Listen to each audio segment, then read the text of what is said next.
Now comes my favorite part of these things, which is the period where there's interaction, because I think, this is really a group process. Every one of you, to some degree, has taken upon yourself the role of the Magellan in the living room, and probably everyone in this room has at some time or another gazed upon things no other human eye has ever beheld. And, the psychedelic dimension is not yet a science. We're more like explorers, comparing our crudely drawn maps and hastily scrawled journal notes to try and together get a picture of this new continent in the imagination. So, I'm yours, sir. You have said in your book about that the mushroom was genetically engineered for producing psilocybin by alien intelligence. What do you think now about the possibility of us making that again, putting those genes producing psilocybin in other kind of organisms like fungi or plants, or, I don't know, about animals? Oh, well, interesting question. I think it's the question was, I've described the mushroom as genetically engineered by some other agency for the production of psilocybin. What do I think about the possibility of human beings being able to genetically manipulate organisms to produce psychedelic compounds? I think that the technology and theory has reached the stage where if there's an enterprising graduate student within the sound of my voice, the way to go is to locate the gene for psilocybin in the mushroom genome and to translate it via standard techniques to E. coli, to Escherichia coli, and then you would have a easily grown bacterium, which would be a chemical factory for pouring out psilocybin. So, if any of you are aspiring genetic pharmacologists, this would be a fine thing. I might elaborate on the answer, some of you who are not familiar with the premise. The reason I suggested that the mushroom might have been engineered and be in fact an artifact of an alien intelligence was, number one, of course, the informational content of the trip, but number two, the fact that psilocybin is 4-phosphoryloxy-N-dimethyltryptamine, the only 4-phosphorylated indole known to occur in nature, Out of thousands and thousands of compounds and organisms, only one 4-phosphorylated compound is known. So this suggests that it is artificial, or at least highly unusual. Every week, the science magazines are full of talk of strategies for locating and identifying extraterrestrial life. Well, a very obvious, practical, and scientifically reasonable way to proceed would be to look at the DNA of various life forms on Earth and see if there are any where there is a wild statistical departure from the norm. And whenever you get an organism which is producing or has genes that no other organism has, this is highly suggestive, because evolutionary types evolve incrementally out of each other. So you would expect that there would be a relative smoothness in the expression of genetic products, that one fungus would be rather like its taxonomic near relatives. One menosperm or member of the Rubiaceae would be chemically similar to another. In fact, of course, we do find subtle chemical variations, but the presence of a 4-phosphorylated indole in a fungus like that is very suggestive. And there's an interesting book by Cyril Punampurama called Perspectives on the Problem of Extraterrestrial Communication. And he outlines there what he believes would be a general strategy for extraterrestrial contact that any kind of species would have to operate against if it were to seriously conduct a search through space. And the model has a ship which, at a certain distance from its origin planet, it must replicate itself. And then at a certain distance, replicate again. And then again, in order to keep the density of ships constant as the sphere of the area being explored expands, there have to be more and more of these ships. And these ships could be as small as a human's, as a animal cell. They don't have to be thought of as Star Trek type ships. But the point is, this ship contains a message that you have to read and call in, because there are so many planets and star systems to be surveyed that the only way such a survey could be conducted is if there were a message in the ship qua organism, such that in the gene swarm of an alien planet, it would eventually be read by an organism on this planet, and that organism would act to do the things necessary to call the central switchboard, and then they would say, aha, we have contact in sector alpha sub n 362, and they would concentrate all their attention there. The biological world that we assume to be natural may in fact be the artifacts of a much higher intelligence. Here. Yes, would you speak on the timeline a little? Oh, what a kind questioner. To lead me to my favorite subject.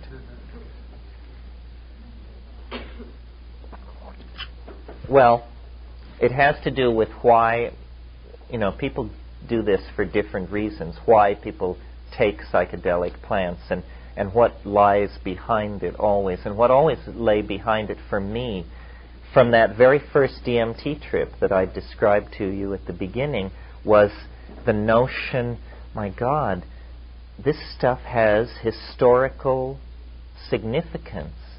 It's really important, or nobody knows about this.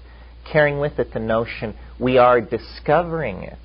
If we could bring it back somehow, it would change the world. Perhaps people are bringing it back by designing buildings and creating fashions or fashioning mathematical descriptions of reality. I never had that aspiration.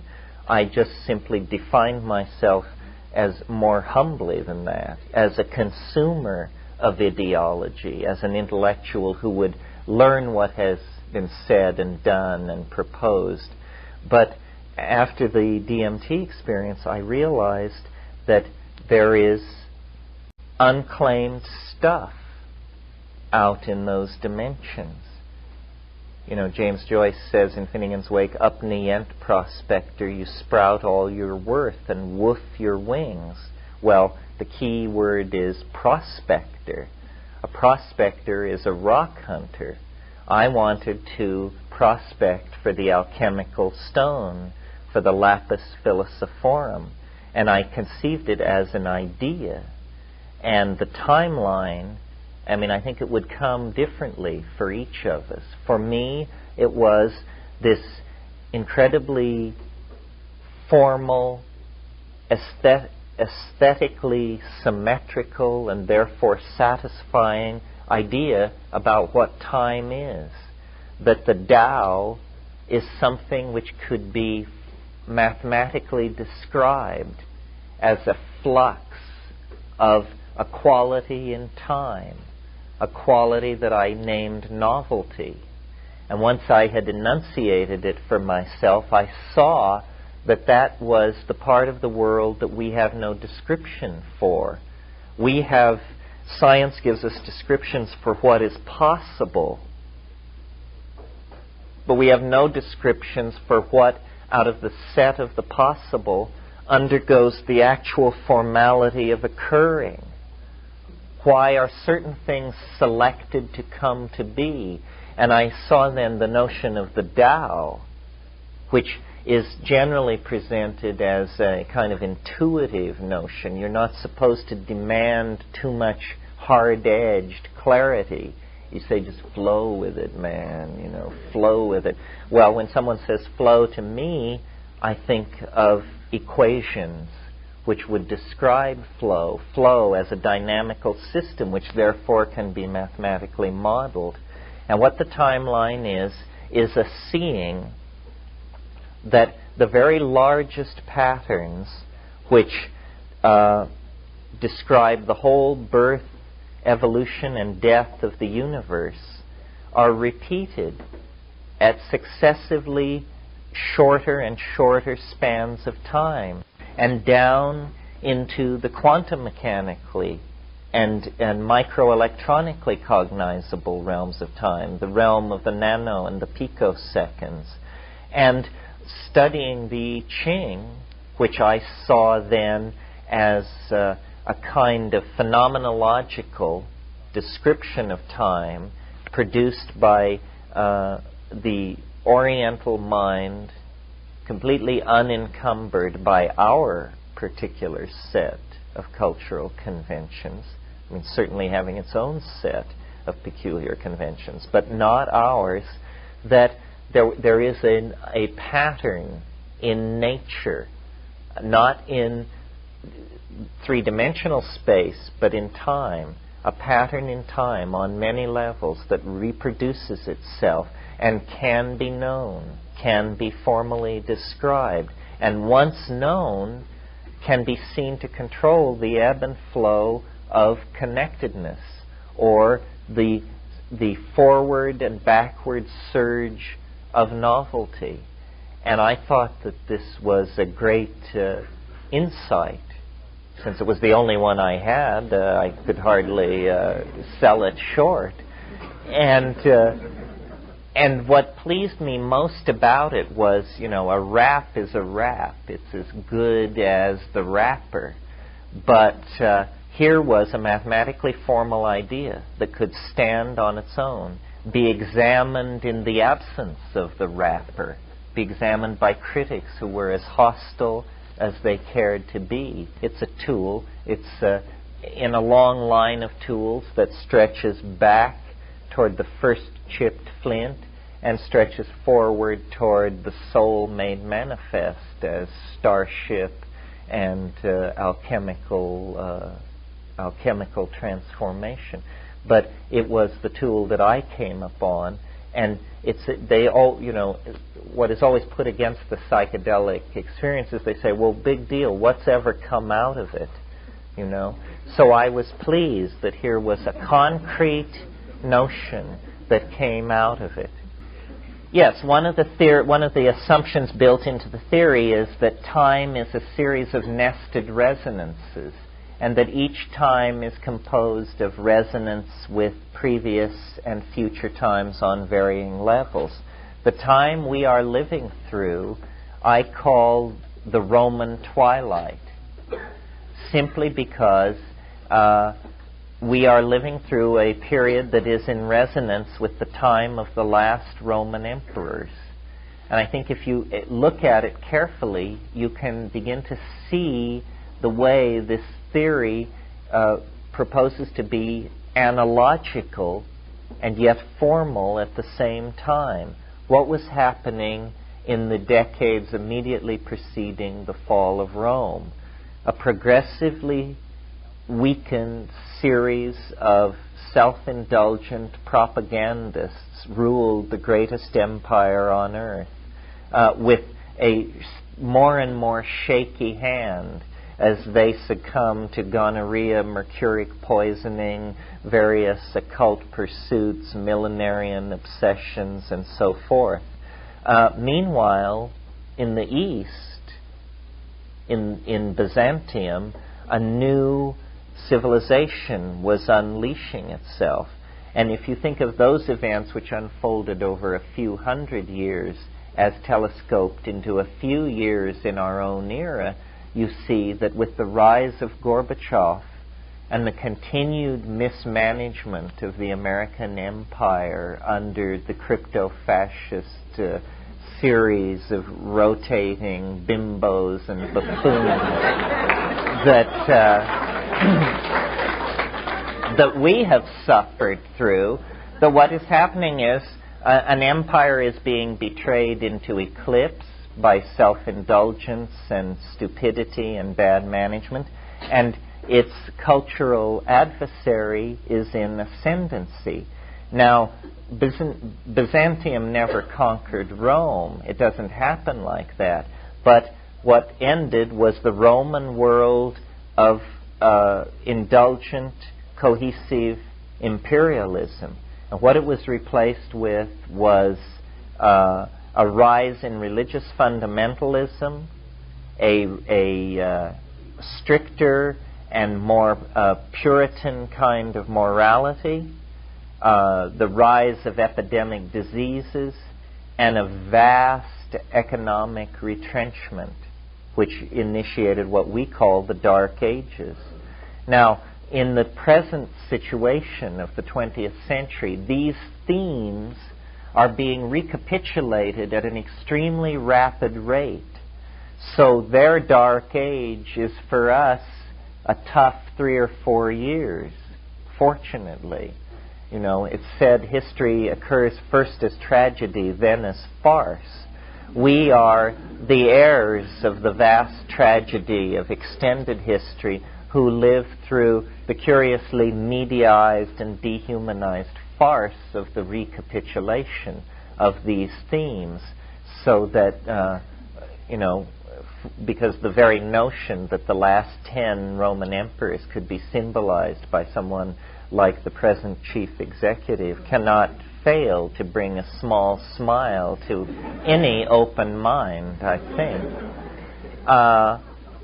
So what I see happening between, or over the next 24 years, really, is first this retrenchment, which, hell, it may be upon us, judging by the market's performance Thursday and Friday.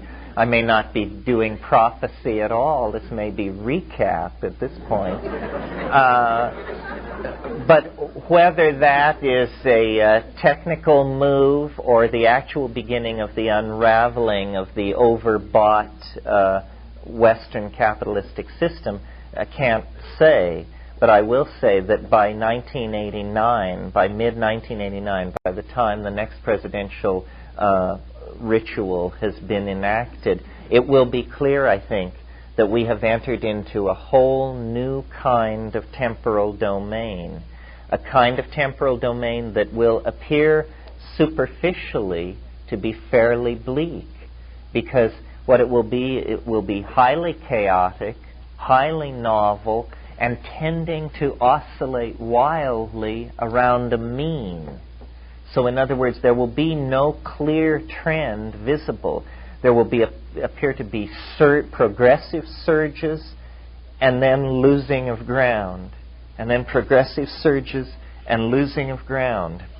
And this will go on through till the mid-90s. Around 1996, 97, the resonance pattern will have shifted, and we will be occupying a relationship to the late high Middle Ages and the emergence of the new social forms created by the emergence of the mercantile class and the bourgeois. In other words, private wealth, cities, end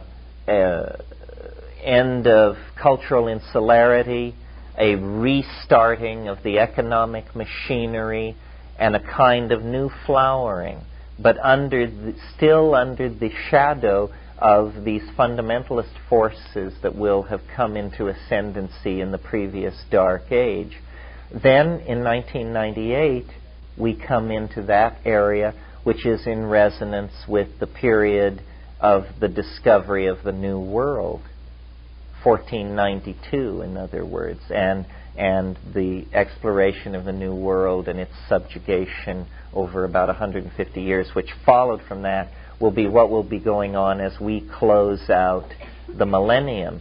What the discovery of the New World will mean in terms of our reenactment of these great themes is anybody's guess. It could be the vindication of my style of rap, a nearby inhabited dimension filled with alien intelligence.